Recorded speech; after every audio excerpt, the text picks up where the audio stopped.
Hello, everybody. Good morning. I know you're used to seeing Nick Ellinger give these updates, but today a few of us on his team are filling in while he's traveling for work.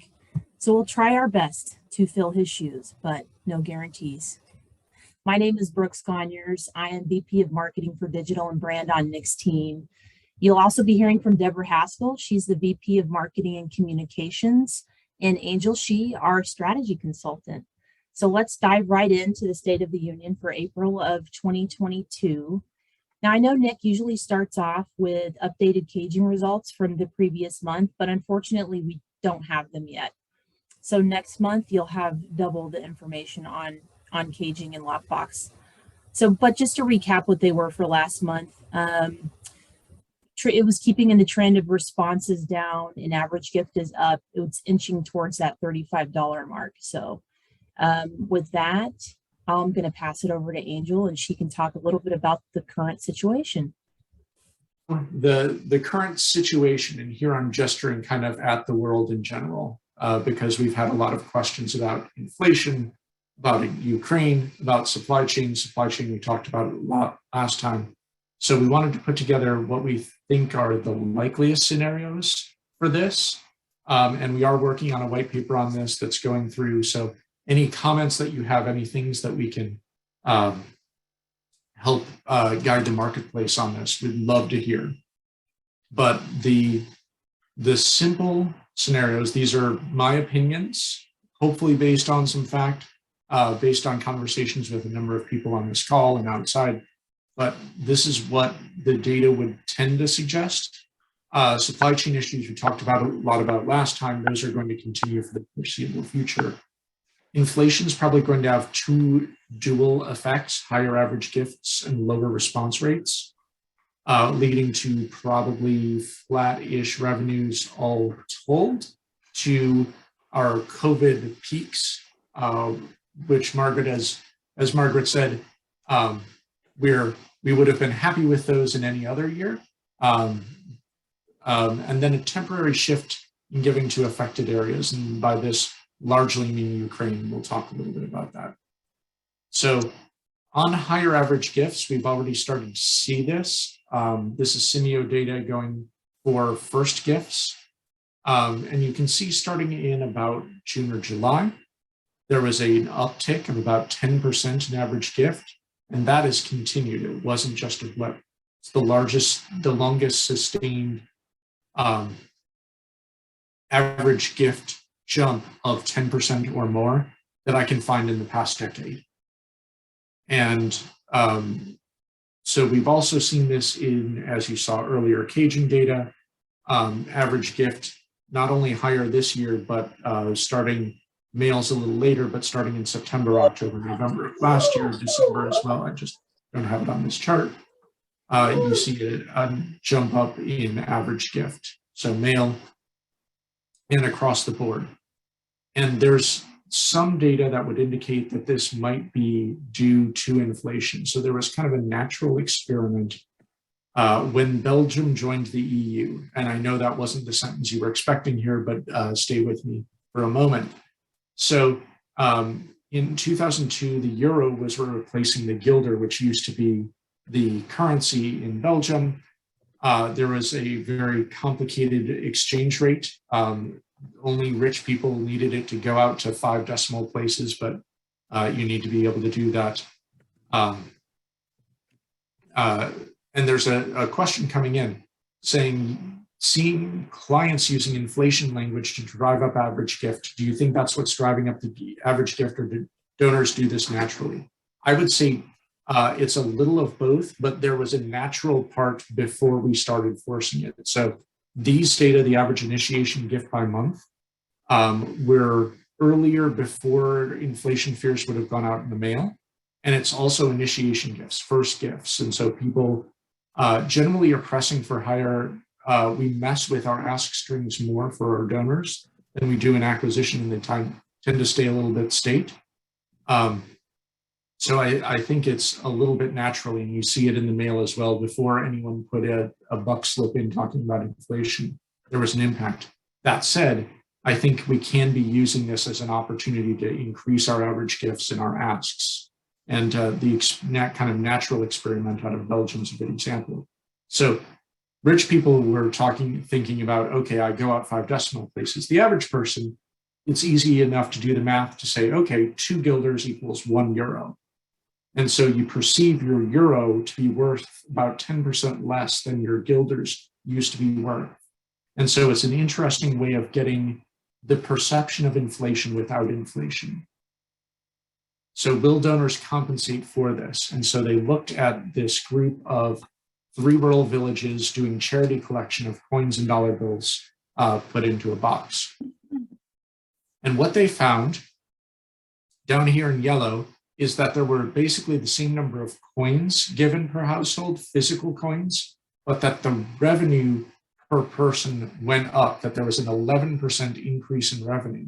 And so as you remember, there was about a 10, 11% perceived decrease in the value of people's currency. They compensated for that, even though inflation itself, as you can see here in the 3rd line in yellow, didn't actually change over time. And so revenue per household went up even as the coins did not. So that is same number of coins, same inflation rate, 11% revenues year after the changeover. So as long as it feels like there's inflation, we can likely be pressing our ask levels to meet what donors are likely already going to do. So you may or may not want to mention inflation per se, but talking about the increased need is a language that will usually work, whether that increased need is there's a global recession, so more people are coming into the rescue mission, or if it triggers, yes, I'm understanding that my dollar doesn't go as far as it used to. And you can call out things like, depending on the organization, gas prices and all of those sorts of things. So that's the increase in average gift. Now the less positive flip side of the coin. What we said at the beginning of COVID, and this is a little bit, this was in the white paper that we did at the time, this turned out to be fairly accurate, I would say, that mail and digital channels, even in bad times, is robust. But the reason that we gave for that is mail donors especially are older and tend to be on fixed incomes more. Their job is settled. This has the counter effect for inflation.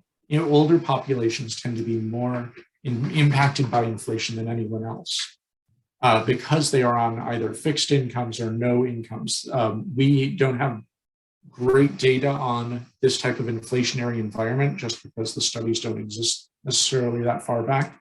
But everyone on this call is going to get more money in the next 2 weeks. A retired person can't do anything to change their circumstances. And so because their costs are increasing and their revenue level is fixed or zero, that cuts against the amount of available income that they have. So that's the important part right there. But that's a really pessimistic picture of our donors. There are 3 reasons that I don't think it's going to be necessarily that bad. COVID donors doing well. Giving is more impacted by the economy on the way up than on the way down, and we'll show some data for that. And then there's a thing called mental budgeting. So the COVID donor performing well, this is from our February State of the Union, but you can see from SimioCloud data looking at the year after the start of the pandemic versus the year before. Average gift, as we talked about, went up significantly, and the number of donations per donor did not fall significantly, about a 5% drop. But if you can get $13 more on an average gift, you're going to take that drop every day and twice on Sundays. And so that's showing that the COVID donor, the donors that we were acquiring in 2020, 2021, are behaving themselves like a typical donor in terms of their retention rate. That could be because the COVID crisis is still with us to some extent, but more likely we're fortunate that donors are donors are donors, and these are not the type of emergency donors that at least I thought they were going to be early on in the crisis. So then in terms of the economy, looking at what Giving react to, these are correlation rates. And there are 3 things that I want to call out here. First is that public and society charities tend to work the reverse of every other charity. As the economy gets worse, people giving to charity to help people who are hurt by a worse economy go up. And so that one that's in red is countervailing every trend that you see here. Second thing is you can see over in all giving a really strong correlation between the economy and all giving, but even better, the lagged stock market performance. So people, this is actually one of the highest correlations on this chart, 0.6. So people are investing last year's stock market gains in this year's charity. And then the third one, which is interesting, is expenditures on consumption. Part of the reason that we're having inflation right now is that there's this pent-up demand for goods, and there is not a pent-up supply of goods. We need only look at our own paper markets to see this. And so they're looking at this type of consumption expense tends to show that as people are consuming more, they're also tending to give more. And so Claudia is asking, did the new COVID donors from the last 2 years tend to have larger gifts in their first gift?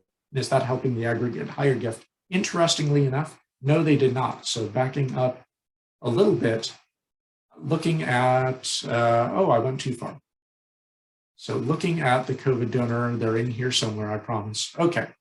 So the pre-COVID new to file donors actually came on to file at about $10 less per average gift than a new to file donor in the pre-COVID time frame. And so that's likely because response rate was so high. All of us are pretty familiar with being able to pick points across the Pareto efficient frontier, which is to say that if you increase your ask string, you're likely going to increase average gift and decrease response rate. If you're lowering it, you're going to do the reverse. And that you're picking that if you want higher responses, you're going to get lower average gifts by and large. And so as people initiated, there were more people flooding into philanthropy. So the average gifts were a little bit lower, but now in retention, the retention is slightly lower, but significantly higher average gift. And so it's interesting to see that those lower average gifts not only didn't carry through, but did reverse. Hopefully I answered that well. So that's what giving reacts to. We know that there's this high correlation, but we know that economic downturns aren't fatal. I was fundraising in the 2008 downturn, and as the economy seemed to have the bottom fall out of it, people were still very charitable. And so when does giving react best? You can see two different trend lines here. In the green, you'll see that as the economy gets better, the percentage change in charitable giving goes up pretty strongly, that there's a strong correlation throughout each year. This is the lagged S&P. You'll also see over here on the left, a lower slope in red. And what that means is people react well to good times, and they react badly to bad times, but not as bad. That is, we're not as sensitive to downturns in the economy or inflation or those sorts of things as we are to good news. So that's really strong here and very helpful for us. And then the third thing is mental accounting. We have this thing with money. Right on the money, it says, this money is good for all debts, public and private. You can spend it however you want. But that's not how we think about money. In our minds, we have special categories for each type of expense. And so kind of separate mason jars or piggy banks or whatever you want, where we're putting our income, where we're putting $1,400 for the mortgage and $800 for the food and those sorts of things. And every time we try to rob from one to pay another, we experience mental pain. And so we try not to do it whenever possible. And so donors think this way as well. And the test here was that kind of shows this really in a creative way is there were ads that talk about this walk is held annually for Alzheimer's. And then they tested, okay, what if you put in only once a year for Alzheimer's? Instead of annually, we're going to reframe it as an exceptional expense, an exception to the rule that you would have about mental accounting. And it turns out you have higher response rates and higher average gifts, initiation gifts to the event. When you frame it as an exceptional expense, people are more willing to rob from their piggy banks if they think, oh, it's just this once. It's also part of why emergency donors don't necessarily last. In their mind, they were making an exceptional gift rather than as something that they want to continue ongoing, although you can obviously work to try to retain them. And so this mental accounting is strong. And so people who are used to giving to charity, even older people, even those who are cut against by inflation, are going to want to continue giving. So that's the inflation side of things. Any questions on that before I shift over into the shift in giving? Feel free to write those in or unmute yourself and just shout out whatever questions you have.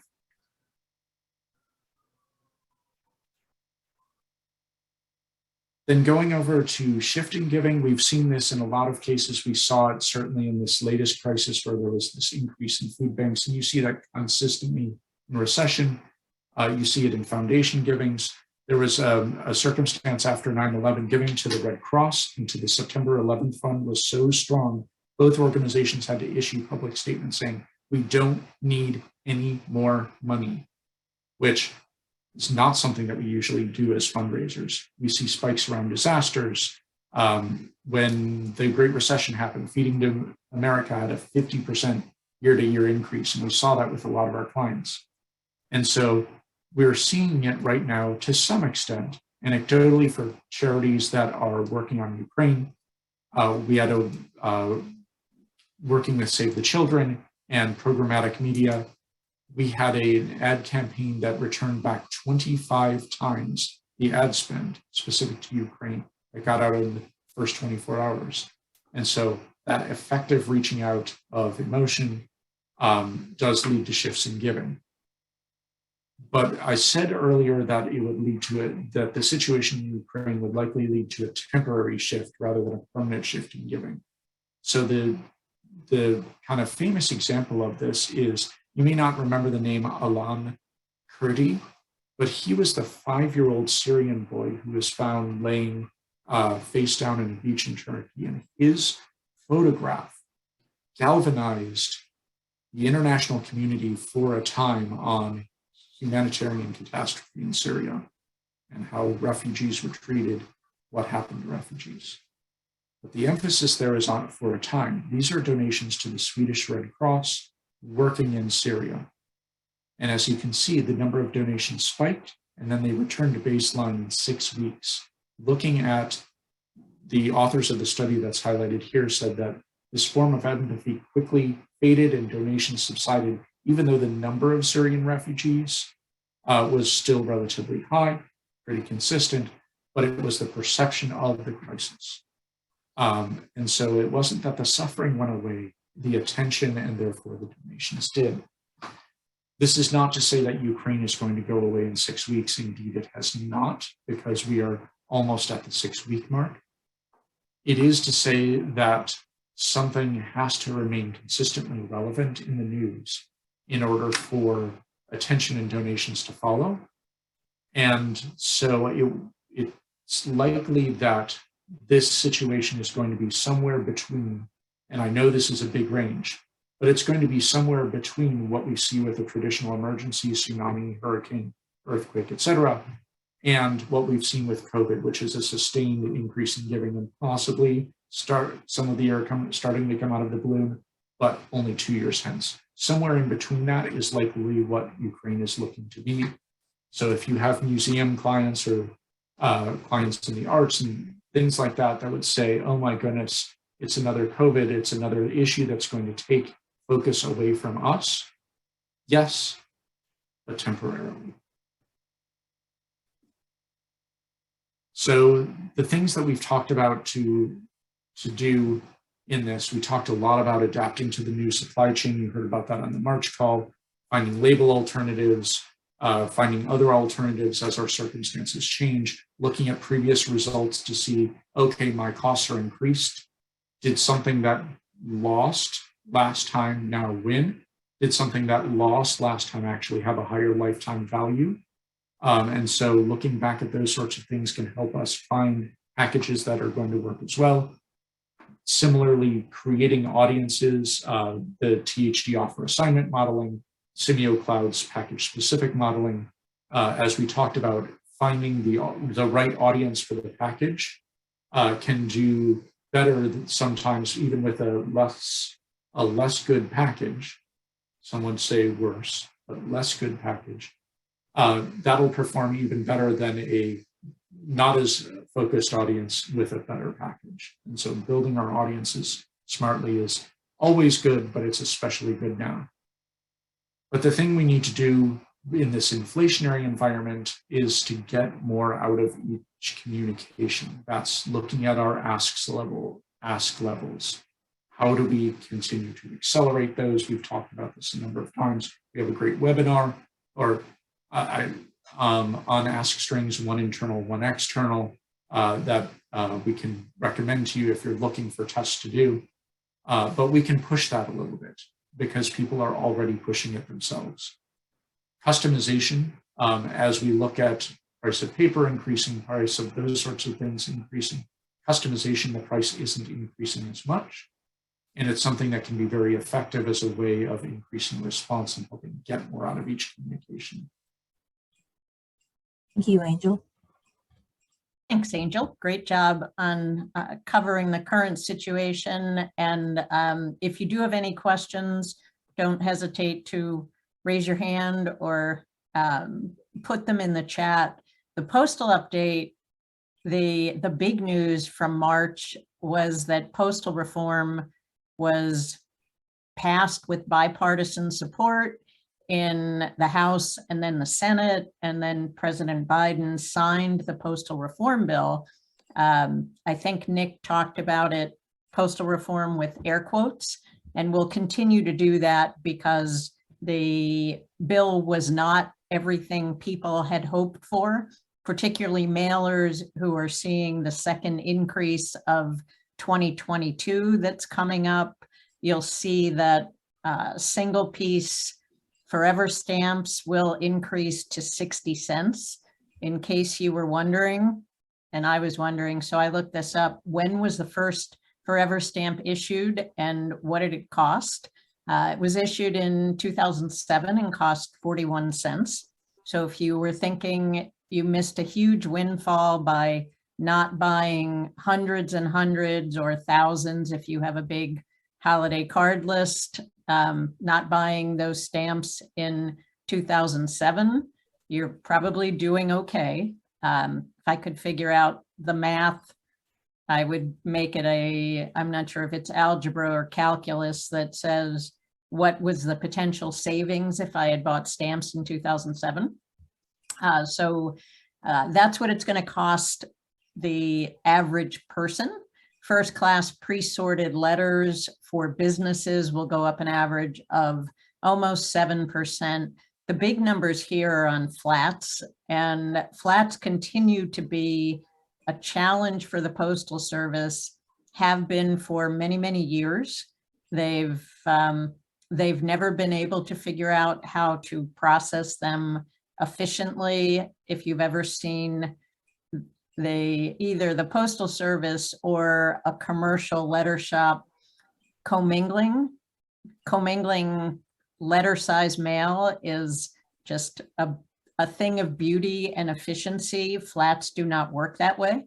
And at the end of March, the PRC issued its first report, compliance report that was new under the market dominant rates instructions from 2021. And part of that focus was on flats and asking the Postal Service to figure out why they can't process them efficiently and therefore why these rates are increasing higher than the other postal rates on average.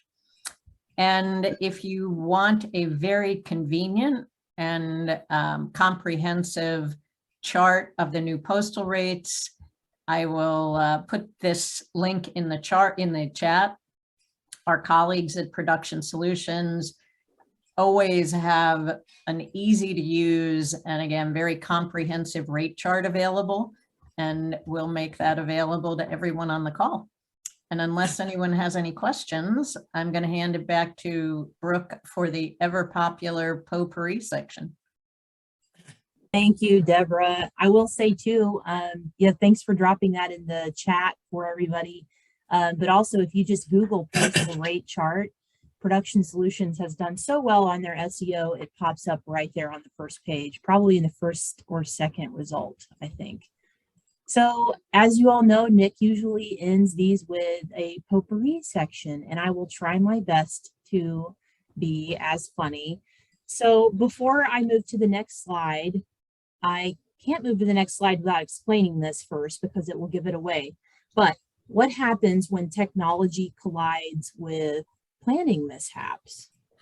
So there's this company that manages school pictures in the United States. If you've ever had school picture forms come home or have seen them, you'll notice now they're printed on a large piece of paper and it has the image of the child behind, and then it will have many different backdrops that you can pick the best one that you like. Well, they accomplish this through green screen technology. And so what I'm about to show you is a bit funny. So what happened at this particular school, Sugar Grove Elementary in Greenwood, Indiana, they had picture day scheduled. The first picture day, they had to reschedule it because of a snow day. And then they did that picture day, and then they realized they had to reschedule it again because it fell on a specific holiday. And I think you might be able to guess which holiday that is. St. Patrick's Day, where almost all of the children had on green shirts. So as you can see here and here, it's the case of the disappearing children. So a bit funny, I found.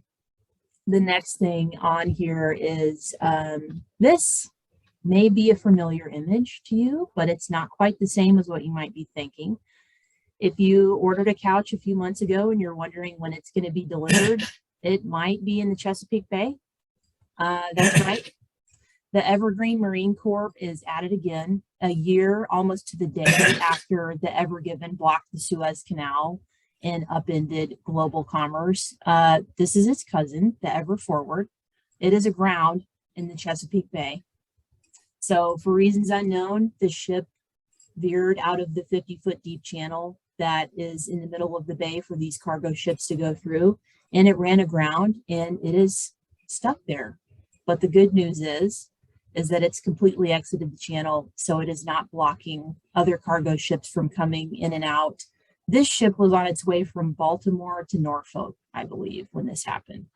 But the good news is global trade will continue another day because it's just sitting there, but it is not blocking the channel. So anyway, that's all for us today. I wanted to thank everybody for joining us today. And if you have any questions, we would be happy to answer them for you. And if we can't answer them, we will for sure get an answer for you.